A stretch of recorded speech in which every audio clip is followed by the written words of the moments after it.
Le Congo, ce n'est pas seulement la musique, ni les danses que tu vois. Ce qu'on ne te dit pas, c'est que le Congo, c'est ton smartphone, c'est l'évolution de la technologie. Le Congo, c'est tes bijoux, ton ordinateur, la voiture du futur. Le Congo, c'est le monument de ton pays, c'est la richesse que ton pays n'a pas. Pourtant, visiblement, il est plus riche que le Congo. Ce qu'on n'ose jamais te dire, c'est qu'à chaque fois que tu tiens ton téléphone entre tes mains, c'est le sang d'un Congolais que tu tiens. Entre 4 et 9 millions de morts depuis 1993. Certains vont même bien au-delà de ces chiffres jusqu'à parler de 12 millions de morts.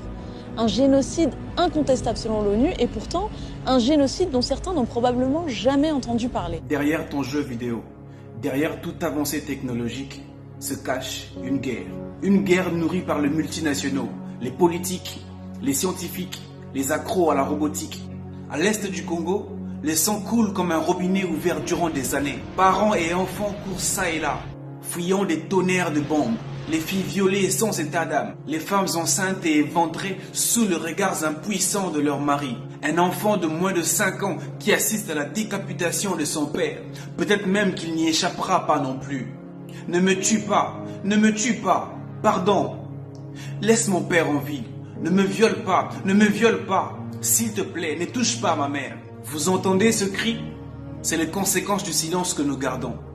Je dois en parler parce que mon silence est un crime. À vous, multinationaux, scientifiques, concepteurs de véhicules, fabricants des smartphones, j'ai une question.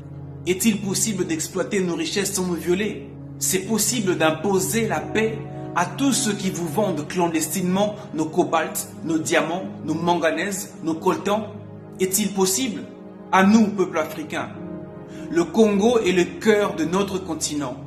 Dire non à ce qui se passe au Congo, c'est dire oui à la vraie indépendance. À vous, citoyens du monde, dire non à ce qui se passe au Congo, c'est dire oui à la paix. C'est donner la vie à la terre qui vous donne la joie. Je dois en parler parce que mon silence est un crime.